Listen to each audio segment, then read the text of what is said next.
The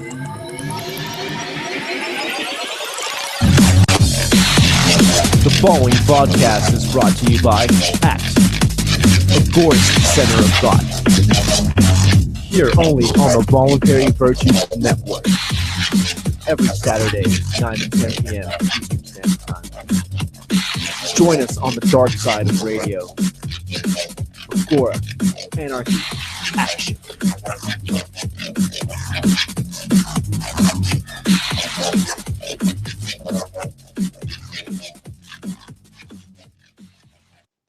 Welcome, ladies and gentlemen. We are live and we are proud to be talking to y'all at the moment. This is the Agora Underground, December 20th. Comrade Dick here, sitting with your other comrade in the revolution. What's going on, everybody? It's Darian. You know what's going on, man. Anarchy, Agora, and Action. That's right. We're bringing it over here from San Antonio, free San Antonio, Agora Center of Thought. Check us out. We are transferring everything to our Google page and whatnot. Whoa, don't want to get that mirror effect there for you guys. Definitely check us out.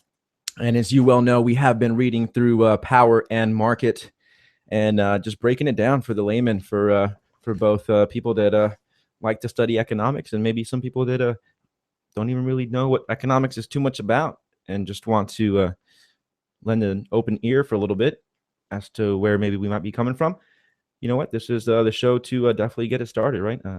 Diving into free economics for sure, because we understand here that economics is the science that proves that the state is a giant leech trying to control you.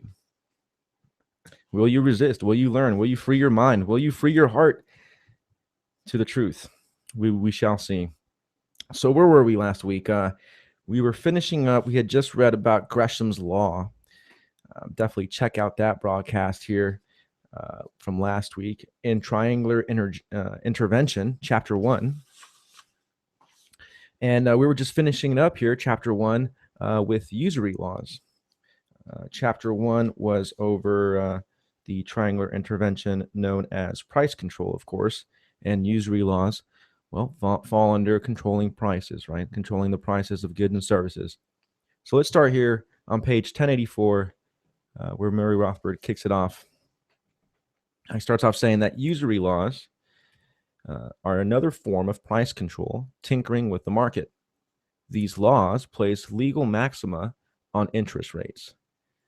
So yeah, we have a legal maximum that you're allowed to charge on interest, right? On the money that you lend out. It outlaws any lending transactions at a higher price rate. The amount and proportion of saving and the market rate of interest are basically determined by the time preference rates of individuals. I'm sure he's going to break that down here in a second. We'll get into that. How is the market determining interest rates, right? Through time preference of individuals. Kind of makes sense off the back when we think about lending. Obviously, the time preference. How long are you lending this out for? You know, it's a big difference if you're lending $100 out for a week or if you're lending out $100 out for 6 months, you know, or $1,000, right? Yeah. In situations like that, it's like people are going to be calling up like their friend and be like, "Hey, man, what happened to that money you say you're going to pay me back?" that was like 2 months ago, man. Yeah, it's like time preference, bro. It's like, yeah, bro, but you know, I can still use that. Yeah, exactly, right. An effective usury law acts like other maxima, right? Other price controls, maximums, to induce a shortage of the service. For time preferences, and therefore the natural interest rate remain the same.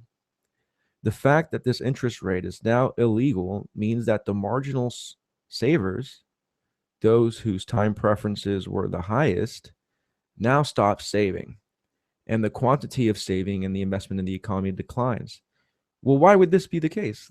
Think about it, ladies and gentlemen. It makes perfect sense. If there's a price maximum put, right? You're not allowed to charge beyond a certain level of interest. But what if time preference says that the interest rate should be at 10%? Let's make it easy, right? 10%. So for every $100 that you are lent out, you got to pay back $10 basically for that service. So it'd be 110 total. That's 10% interest, right? I mean, you have a month to pay it back. Well, let's say that's the legal amount. as far as I'm sorry, not legally, but the market amount. That's the market driven, rate.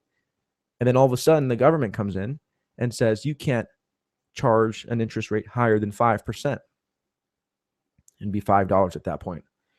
Well, then guess what? Everybody that was willing to lend their $100 out for $10 are now going to invest their $100 in something else.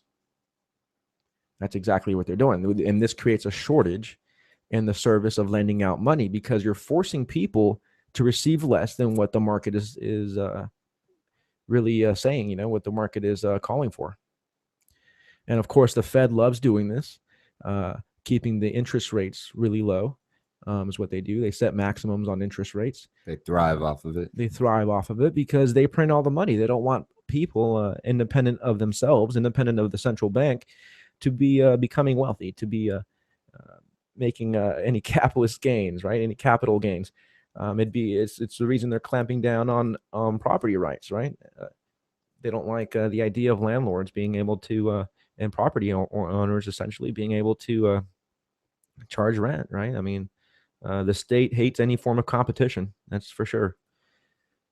Bunch of bloodsuckers. Any potential form of competition, and not competition in the services that the state provides or the so-called services, but competition in the sense of power grab, the power grab, right? I mean, because wealthy and informed people are a resistance to the state and always will be. Prosperous people will always despise socialism. So time preference, natural interest rate remains the same. We read all this. So it basically means it's now illegal. So the savers, those who were the highest, now stop saving, and the quantity of savings and invest in the economy in decline. So yeah, they take their money elsewhere. This results in lower productivity and lower standards of living in the future, less money to borrow in the future. Some people stop saving, others even dissave and consume their capital. I'm sure I'm still doing that myself in a lot of ways. We're just blowing our bucks. just burning the bucks. Yeah. The extent to which this happened depends on how effective the usury laws are. An example, how far they hamper and distort voluntary market relations. So the extent at which, people stop saving and people start consuming their capital depends on how much intervention there is in the system. And this is obvious. I mean, right? This is obvious. Look at post-World War I Germany, right? I mean, they were getting so high rates of inflation that people were wheelbarrowing in money in order to buy basic groceries for the week. And, you would get an increase on your pay, your hourly wage over your lunch break, because that's how quickly the dollar was devaluating. So that's just an extreme example of the distortion of voluntary market relations, right? Of people losing all their savings and having to spend everything in order to get pennies on the dollar, right? Or I forget what the basic necessities for life. I forget what the I got a brain fart here. It doesn't matter.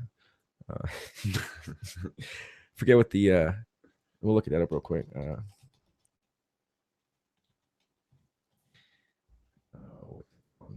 I guess it's under the euro. Oh, the Dutch mark. Okay, the mark. Yeah, that's that. I thought so. Okay, yeah, the mark. So it was the mark that was crashing that night, not the dollar. But anyhow, so usury laws are designed, at least ostensibly, to help the borrower, particularly the most risky borrower, who is forced to pay high interest rates to compensate for the added risk.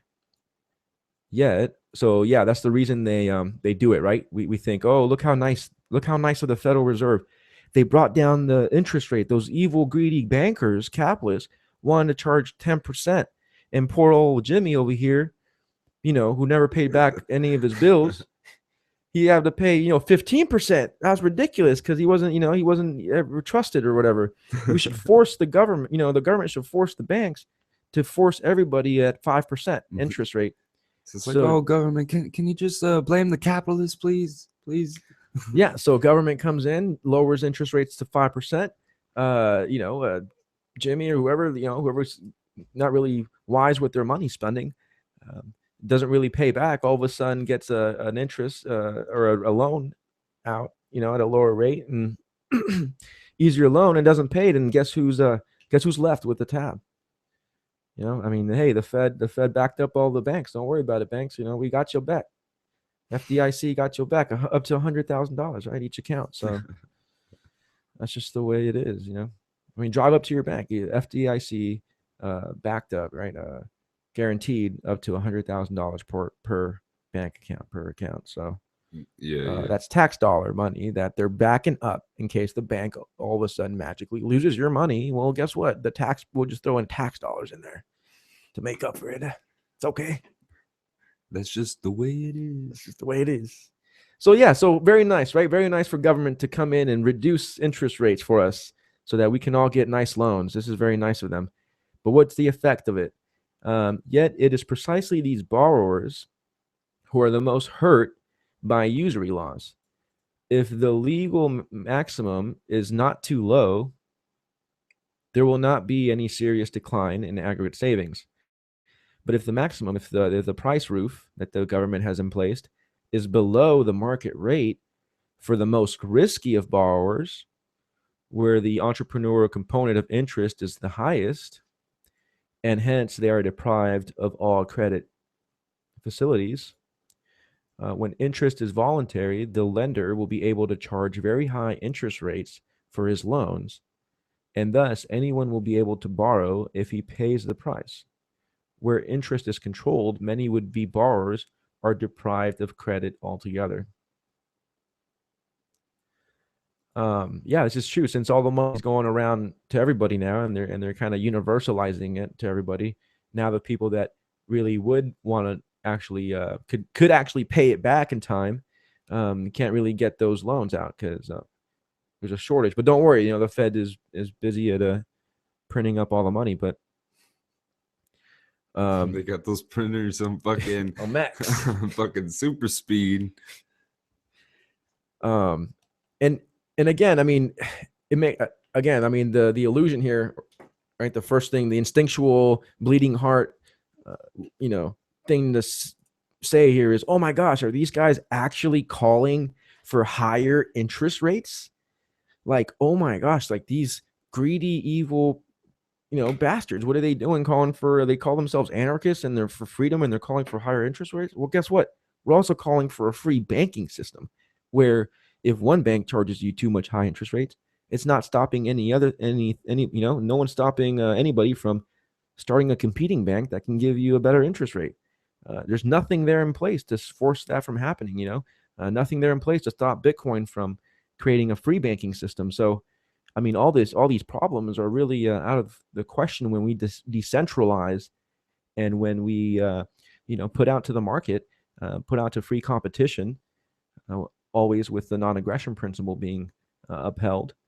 And that's always the best result in centralization and then monopolization. I mean, come on now, give me a break. In the name of austerity, right? In the name of peace and egalitarianism. I mean, just give me a break. So let's see here. A side note here for number 7 is the reason all credit would be deprived from would-be borrowers is that in recent years, the myth has developed that usury laws in the Middle Ages were justifiable because they dealt with the consumer who had to borrow rather than with productive business.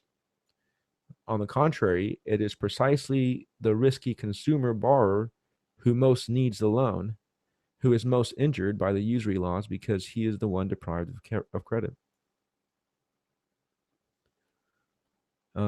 Yeah, I mean, didn't really quite understand that fully, but I guess obviously saying that the consumer borrower is the one that is losing compared to the business that wants to borrow money. At least the business has some capital saved up. Yeah, they had the resources to pay it back. Yeah. Yeah, the needy consumer borrower, who really needs the loan. Well, obviously, he's pretty bad in shape. So yeah, because they're not going to. Let's face it, they're not going to if they don't. If the government doesn't guarantee the risky investor, which would in this case be the guy, the risky consumer borrower, if the government's not going to back them up, and at the same time, if the government is forcing a maximum, a price ceiling, um, on the amount of interest, right? Then of course, at that point, if they're not printing money like crazy, then the risky consumer borrowers is left out on the road. Obviously the bank's going to go with the business because, hey, we can only make 5% anyway. We know that the business is going to give it back to us, quicker and for more sound.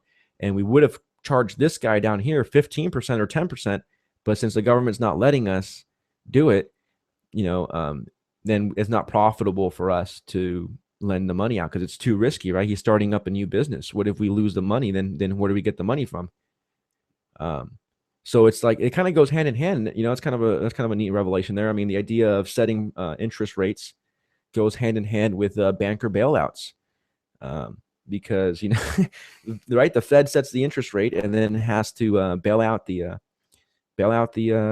banks when they can't comply to those interest rates, or when they can't comply with the demand of loans.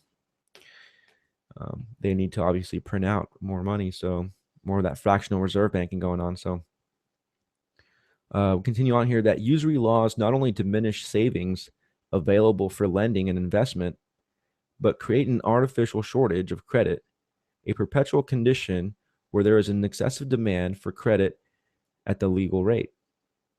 Instead of going to the most able and efficient, the credit will therefore have to be rationed. Exactly.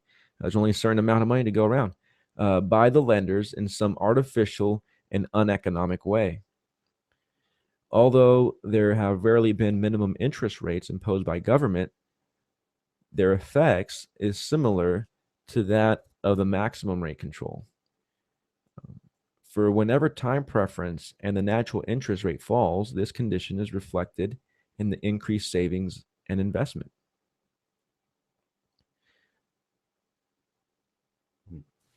So yeah, I mean, time preference, interest rates will fall.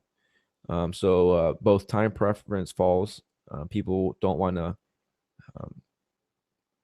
either they want to spend their money more quickly or not keep it as long, or they want to keep it for a long time, right? I mean, and save it. I don't know if but here it's falling, so the time preference is falling. So in that case, they want to spend it quickly instead of keeping it for a while. So here, I'm sorry. So this condition is reflected in increased savings and investment. Exactly. So okay. So in this case, okay, it's the opposite. So in time preference, in the sense that they're willing to save longer. And the natural interest rates fall too, as well. People are more likely to save.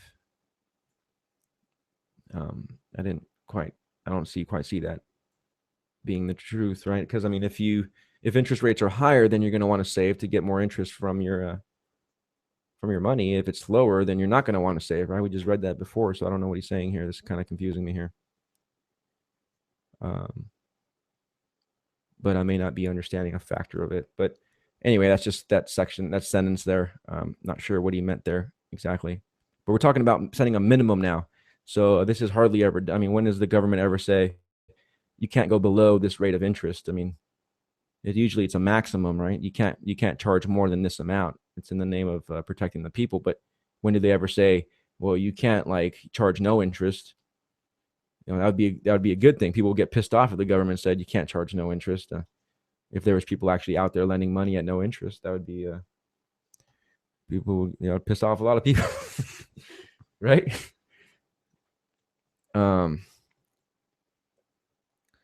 So anyway, but when government imposes a legal minimum, the interest rate cannot fall, and people will not be able to carry through their increased investment, which would bid up factor prices.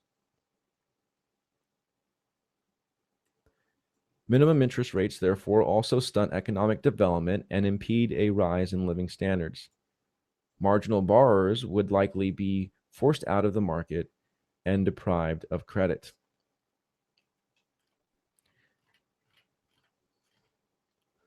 Huh. I don't know why he's analyzing it too so extensively if it's a minimum is never imposed, hardly ever imposed, but it's just interesting. To the extent that the market illegally reasserts itself, the interest rate on a loan will be higher to compensate for the extra risk of arrest under usury laws. So to sum up our analysis of the effects of price control, directly, the utility of at least one set of the exchangers will be impaired by the control. At least one person is going to lose, right, in the triangular intervention. Further analysis reveals that the hidden but just as certain effects are to injure a substantial number of people who had thought they would gain in utility from the imposed controls. It hurts them, right? Because they're, like we were reading, people invest or the market is artificially telling them to invest or to disinvest into certain things because of the intervention, and this causes further malinvestment. So it hurts them. The announced aim of a maximum price control is to benefit the consumer by ensuring his supply at a lower price. Yet, the objective result is to prevent many consumers from acquiring the good at all. Yeah, there's a shortage, right? When there's a maximum price put on things. Look at the gas shortage under Carter. The announced aim of the announced aim of the minimum price control is to ensure higher prices for the sellers. Oh, we talked about that last week, right? The corn subsidies and all this. We're buying corn at a higher rate in order to subsidize the corn industry. Yeah, we did mention that last year.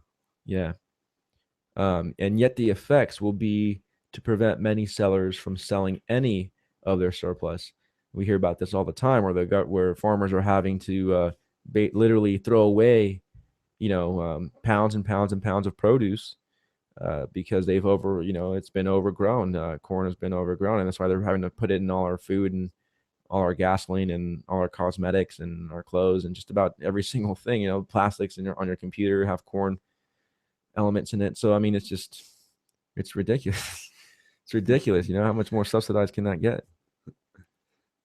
Instead of a new Apple, I'm getting a new corn. Yeah, exactly. The corn phone, right? The corn phone. Furthermore, price controls distort production and the allocation of resources and factors in the economy, thereby injuring again the bulk of consumers. And we covered this last week extensively, actually pretty well with a bunch of graphs. So definitely check that out last episode. And we must not overlook the army of bureaucrats who must be financed by the binary intervention of taxation and who must administer and enforce the myriad of regulations. This army in itself withdraws a mass of workers from productive labor and saddles them. Yeah, think about it. Those bureaucrats could be doing other things, right? Takes them from productive labor. They could be actually providing for society, just like the rest of us, versus sitting over there on their high chairs, telling us what to do, how to breathe, how to wipe our asses. Nah, man, because they weren't just being a bunch of statists on their high chair. They'd be bums because a lot of them, right? A lot of them would be, yeah. They wouldn't want to work. Yeah, like, nah, this is too hard.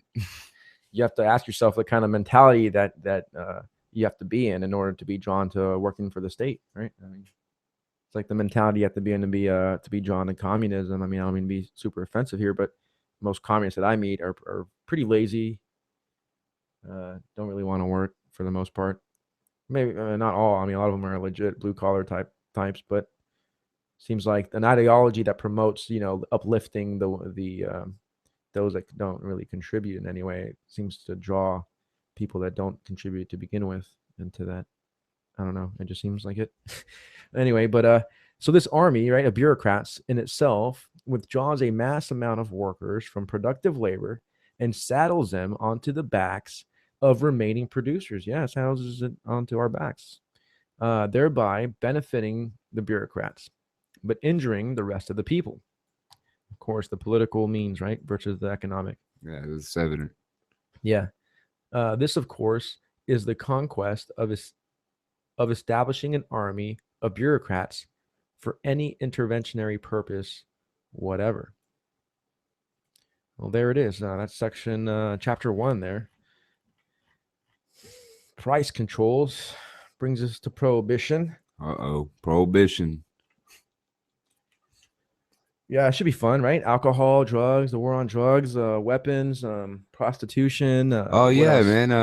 Anything the state, decides to be like, nah, you can't consume it, you can't have it, you can't nothing. No, prohibited. And of course, free minds like us.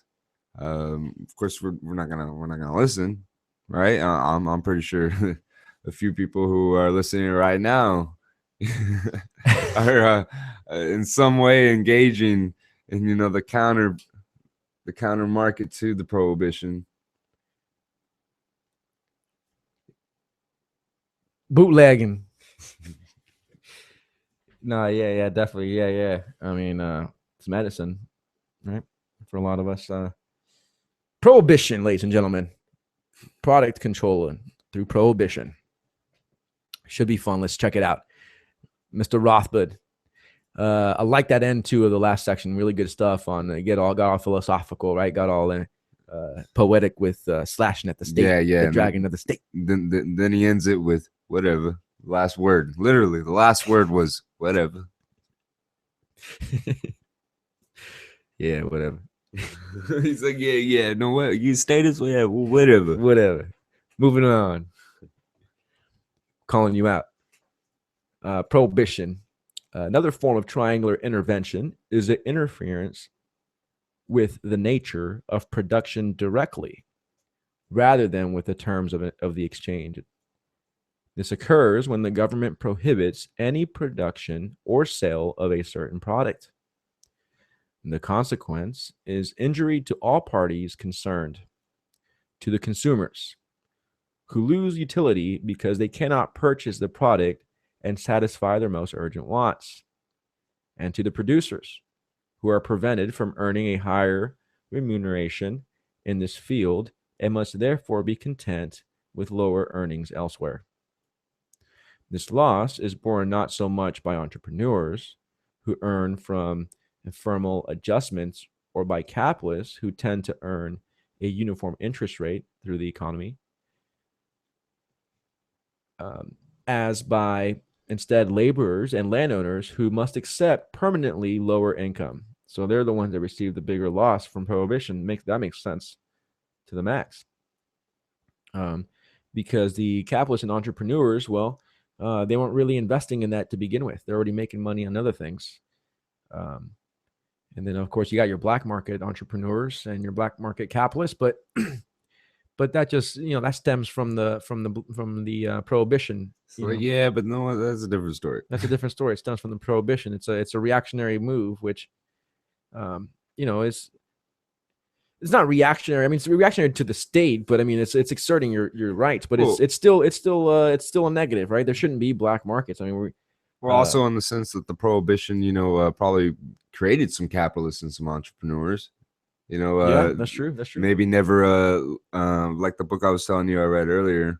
Not earlier, but I've read before, where this guy who had one set skill and did one job, and then that wasn't working out for him. So he ended up making rum, and he got rich off of his rum. Yeah. Oh yeah, you were telling me about that story. Yeah, he tried different things, pretty much from the slums, right? Not really the slums, but I mean basically from the. Lost his job and everything, man. Yeah. Got his wife nagging on him all crazy and stuff throughout the whole book. We're literally nagging on him the whole time. Well, yeah, I mean sometimes it takes that to motivate a man, to do the right thing. Yeah. Constant persistent nagging of a good woman. Men are just we're just so thick-headed sometimes. But women got their problems too. We're all imperfect human beings trying to understand each other and live cooperatively. Trying to understand economics.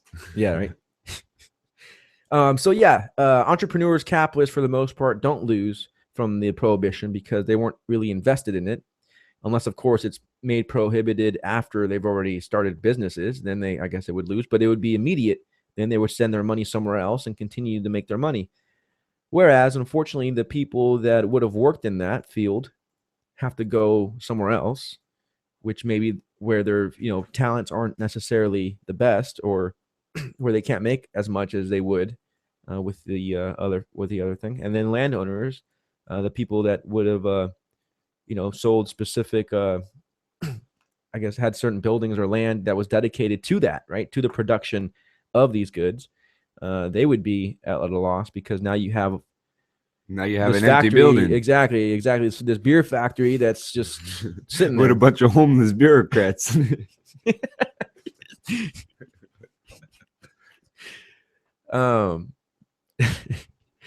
The only ones who benefit from the regulation, from the prohibition, right, then are the government bureaucrats themselves, partly from the tax created jobs that the regulation creates, and perhaps also from the satisfaction gained from repressing others and wielding coercive power over them. Oh, wow, that's a funny. Oh, that's a given. Yeah, that's a given. But it's like they get an emotional, psychic profit from it. It's pretty disgusting. Whereas with price control, one could at least make out a prima facie case. Facie. Or Prima facie. I'm not sure how you pronounce that, but a case that one set of exchangers to make a case. Let's look that up. I don't know what that word means. So nice little Latin word. Oh, did I copy it? Prima facie. Yeah, we always want references. Latin, may used as an adjective meaning sufficient, establish a fact, rise of presumption unless disproved or rebutted. So establishes an axiom, basically, or sort of there, kind of halfway there. So it should be enough until proven otherwise. So whereas price control, one could at least make out a truth that is true until proven otherwise, case that one set of exchangers, producers or consumers, is being benefited, and no such case can be made out of prohibition, where both parties to the exchange, producers and consumers, invariably lose. That's true. Because with the price control, right? I mean, we were just reading. I mean, you set gas at a certain price. I mean, that's only going to benefit either the consumer if you go below the market price, or the producer if you go above the market price. But when it comes to prohibition, guess what? Everyone loses. So even further, I mean, not that we're justifying price control. I mean, it's just as bad. It's like it's all the same thing the state has to offer. More regulation. Right. That seems to be the only thing they can produce is micromanaging. Yeah. Yeah, it seems to be the only thing they can do. So here, in many instances of product prohibition, of course, inevitable pressure develops from the reestablishment of the market illegally. An example, as the dreaded black market. Oh, no. As in the case of price control, a black market creates difficulties because of its illegality. The supply of the product will be scarcer, and the price of the product will be higher to compensate the producer for the risk of violating the law. And the more strict the prohibition, the penalties, the scarcer the product and the higher the price will be. Furthermore, the illegality hinders the process of distributing to the consumers information. That's true, right? An example, by ways of advertising. So you can't advertise black market material. I mean, not like we do here on the Agora Underground. Can't be doing it like that. So about the existence, you can't be, you can't be advertising about the existence of the market. Well, here we would slightly disagree with Rothbard. This is where Konkin came in and saw the purpose of, if you will, civil disobedience through production, through providing a service to society, through the market, civil disobedience through the market for fun and for profit, right? Building counter institutions in order to fight either prohibited acts that aren't hurting anybody, that are completely voluntary, or that are completely, and directly competing with the state itself, the monopoly of the state itself. So, though, yeah, of course, Konkin is right. It's going to be more scarce, going to have to be more on the underground. But actually, when you think about it, if we just go out and assert our natural rights, right, our human natural rights to trade, to produce, to own our land, if we just start asserting this, and we hold a solidarity with everyone that is doing this. In other words, when we got to start having marches here, Darian, once a month. Got to start going to the local jailhouse and protesting all the All the political prisoners that are the people locked up. prisoner of victimless crimes and stuff. Oh yeah, man. So we got to have a solidarity for everyone that has been simply engaging in their natural rights. And that is the best way to have the laws changed, is when we have a disregard, when we nullify the law.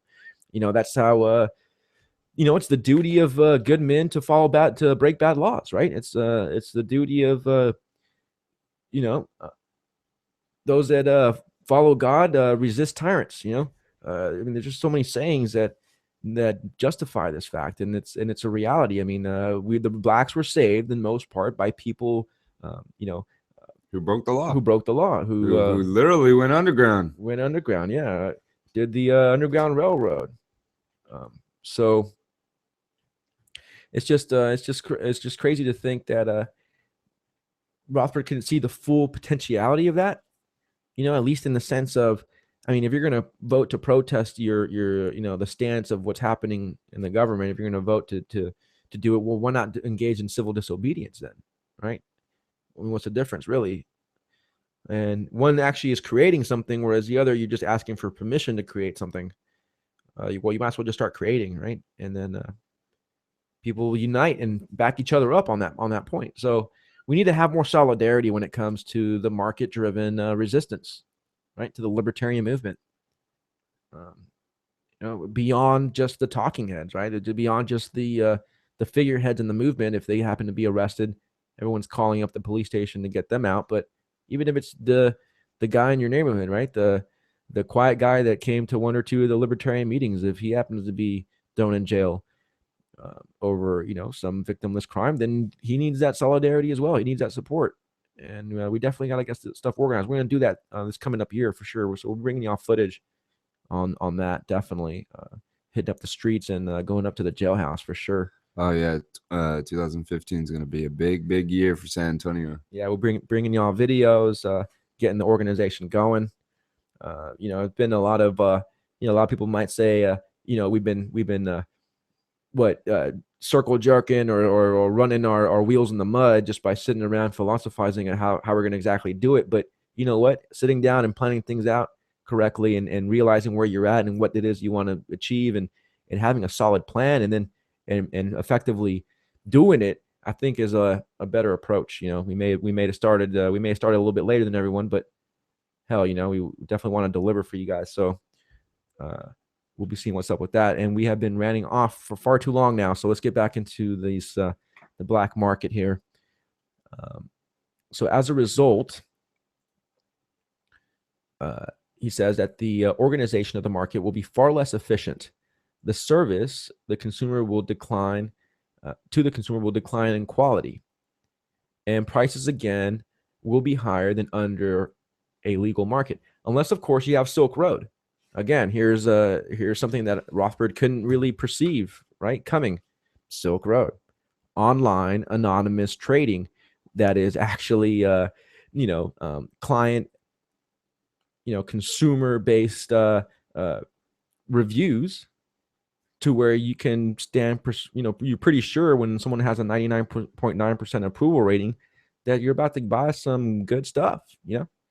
that you're about to get what you need. This is So some good stuff. yeah, so I mean, it's the quality there. I mean, through anonymous crypto markets is definitely salvaged, Yeah, right? I would love to start seeing some more of that going on. Definitely, prices will be higher than under the legal. I don't know about that. I mean, there's still look at Colorado. I mean, empirically, this may be this is pretty wrong here. I mean, considering that Colorado is still selling weed on the black market, there's still people selling marijuana on the black market in Colorado, and it's supposed to be recreational. There's people that can just walk into the dispensary and just buy it. Buy what you need. I've heard they have vending machines now. Yeah. So there's still a black market there for that because of all the regulation, because of all the taxes on the legalized stuff that in some cases it's actually more profitable to grow it yourself since there's a diminished risk of getting in trouble for growing it and selling it yourself on the black market instead of through the dispensary where you have to pay licenses and taxes and all that. So that's a case here where this may not even be so empirically true here with Rothbard and all. And I'm not completely criticizing Rothbard. We love him. We're Rothbardians over here, but Rothbardian to the max. Over here. But so just I can't agree when my brother's wrong. I mean, gotta say something. But the premium on secrecy in the black market also militates against large-scale business, which is likely to be more visible and therefore more vulnerable to law enforcement. Yeah, that's technically true, unless it's a distributed business somehow. There can be a business model that's based on a distributed network, a production that might work. I don't know. But I know that the black market is a third of the global economy, so that says a lot. The advantages of efficient large-scale organization are thus lost, injuring the consumer and raising prices because of the diminished supply. Paradoxically, the prohibition may serve as a form of grant of monopolistic privilege to the black marketeers, since they are likely to be very different entrepreneurs from those who would succeed in a legal market. Man, it seems like he's getting kind of personal here with the attacks. Yeah. On those black marketeers over here. But I mean, you can see that this one, I can see some validity to it. Look at Mexico, for example, right? I mean, obviously the cartels down there are way more violent, way more destructive, right, than they would be if they just legalized drugs, right? It's the fact that there's so much money to be made. The risk has been brought up so much profit to be made that it's causing people to behead families and just for profit gain, for a couple $1,000s, I'll do it, the way they're thinking because of all that money that's being generated through the black market. If the Mexican government just legalized drugs, decriminalized it, stop having a war on drugs, stop following in the decrepit footsteps of the United States with the war on drugs that has gotten us nowhere, they wouldn't be seeing these issues here. But yeah, so that's a valid point here that Rothbard is definitely bringing up, is that for the most part, most black marketeers tend to be practicers of the red market, right? They tend to be red marketeers as well. They tend to be violent, coercive, and for the most part, that isn't to say that all black market activity is red market activity. There's a lot of voluntary black market activity, but there's a lot of mislabeled black market activity that should properly be labeled red market, and I think that's what Rothbard is getting confused here. Spoken like a true truther. But bang.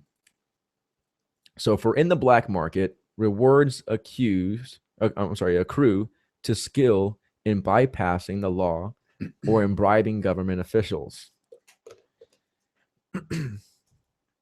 There are various types of prohibition. There is absolute prohibition, where the product is completely outlawed. There are also forms of partial prohibition. An example is rationing, where consumption beyond a certain amount is prohibited by the state. The clear effect of rationing is to injure consumers and to lower the standard of living for everyone. Since rationing plays its legal maxima on specific items of consumption, it also distorts the pattern of consumers' spending. The unrationed or less stringently rationed goods are bought more heavily whereas consumers would have preferred to buy more of the ration goods. Thus, consumer spending is coercively shifted from the more to the less heavily rationed commodities. Moreover, the ration tickets introduce a new type of quasi money, the functions of money on the market. Okay, so let's before we jump in ahead here, we covered some important stuff here. With this rationing and whatnot. It's interesting, right? I mean, when you think about it through rationing laws and through price controls, how they can steer society. So maybe not on a unanimous scale, not 100%, but for the most part, they're steering the masses, man, and that's crazy. I mean, we talk about control. All it takes is a little percentage tax here, a little percentage tax there, a little bit licensing over here, a little bit licensing over there, and you're shifting a lot of the investment, a lot of the resources into certain areas that you want to funnel into. I mean, it's just it's crazy to think. Oh yeah, yeah, yeah. They're really screwing over the market. Really screwing them. They're DPing them. Screwing all of us over, man. Man, it's just a shame. It's a shame that people advocate this and don't wake up to seeing the truth. Yeah, right. What the state Sure. is, I mean, it's a lack of understanding of economics, and we're really getting in some deep economics here. I mean, you don't even need to understand all this completely to see the state for what it is. I mean, we've covered the basics on our prior shows, if you're interested. Which again, we're going to redo and maybe stick some pictures of that for sure. But so here he gets into another point. Let's see what Rothbard's going to bring up here. So moreover, the ration tickets introduce a new type of quasi money. The functions of money on the market are crippled and atrophied, and confusion reigns. So if there's a rationing going on, I see what he's saying now. If there's a rationing going on, they're going to give you stubs that you're only allowed, you get stamped or whatever every time you get a certain amount of this product. Sounds like rations during World War II or whatever, chocolate and rationing ham and meat, steak, and rationing chocolate and coffee and beer. I mean, rubber, right? Rationing just about everything. So you would have your stamp, your ration ticket that you're only allowed a certain amount of, ham every month or whatever the hell. And of course, this becomes a form of quasi money because, hey, my family doesn't eat that much ham, but we eat more chicken. Can we trade stubs here? Can we trade ration tickets? Or I'll give you my ham ticket if you give me that. It sounds like a lot like food stamps. Yeah, in some ways, right? Seems to be a rationing in that sense, but yeah, definitely Well, does. It that is does. like an example of quasi money. Yeah, right. For sure. For sure. So because of this, the functions of money are then crippled, right, and atrophied, and confusion begins to reign. And what it means by that is just the market is harder to adjust prices and demand, and more people are left without the product, and people are paying higher or lower prices than they need to be, and it's just chaos reigning through the market. But so the main function of money is to be bought by producers and spent by the consumers. But under rationing, consumers are stopped from using their money to the full and blocked from using their dollars to direct and allocate factors of production. They must also use arbitrarily designated and distributed ration tickets, an inefficient kind of double money. The pattern of consumer spending is particularly distorted. And since ration tickets are usually not transferable, people who do not want brand X are not permitted to exchange these coupons for goods not wanted by others. It's the funny thing about when you consider like communism and distributing all the resources equally. It's like not everyone wants the same thing, Like I don't want a pack of cigarettes. I don't smoke, but you might want my pack of cigarettes, and I might want your ale. But so priorities and allocations by the government are another type of prohibition. as well as another jumbling of the price system. Efficient buyers are prevented from obtaining goods, while inefficient ones find that they can acquire a plethora. Efficient firms are no longer allowed to bid away factors or resources from inefficient firms. The efficient firms are in effect crippled, and the inefficient ones subsidized. Government priorities again basically introduce another form of double money. Maximum hour laws enforce compulsory idleness and prohibit work. Okay, so this one here that we just read through, this paragraph here, I'm not familiar with priorities and allocations. I'm guessing like they're the government, when the government says who receives certain goods and services first and where they're supposed to go, like to what they're supposed to go. So like a form of rationing, but isn't quite there yet, I guess. So of course, like they're going to allocate, bids to their, Halliburton's going to get, they're going to be prioritized, right? Halliburton's going to come first, and they're going to get the allocations of the deal. And really, they were the inefficient producer, right? But since the government got to pick them out, well, they get to acquire a plethora of goods or of purchases or whatever. And then efficient ones aren't allowed to bid away factors or resources from inefficient firms. So you can't come in and start buying the other guys out because they're protected or whatever. So it seems like I'm not familiar with this one too much, but it seems like it's some kind of just basically subsidies and prioritizing, choosing the winners, right, of the market, how the government does. And then he gets into another form here of prohibition, and this is maximum hour laws, where workers are only allowed a certain amount of hours a week or whatever to work. So this enforces compulsory idleness, and it prohibits work. They are a direct attack on production, injuring the worker who wants to work. You can't work more than hours than you're allowed to, and it reduces his earnings, and it lowers the living standards of the entire society at large.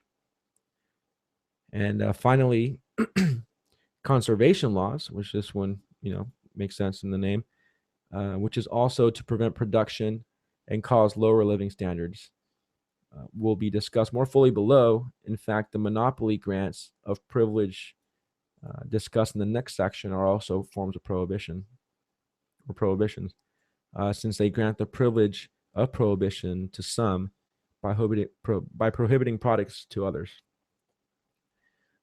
So conservation laws, I guess we're going to find out more about that. But so, yeah, I mean, I guess this one would also be like, you're only allowed to produce a certain amount of oil or, in order to conserve, or you're only allowed to produce a certain amount of energy. And obviously this lowers the supply, which higher the price, and just a whole bunch of stuff starts to happen. Oh yeah, like you're only allowed to put so much oil out on the market. Right. You're not allowed to just flood the market with like cheap oil or really expensive oil. Like you're choosing price. Yeah. I mean, then the state's going to be cracking down on your ass.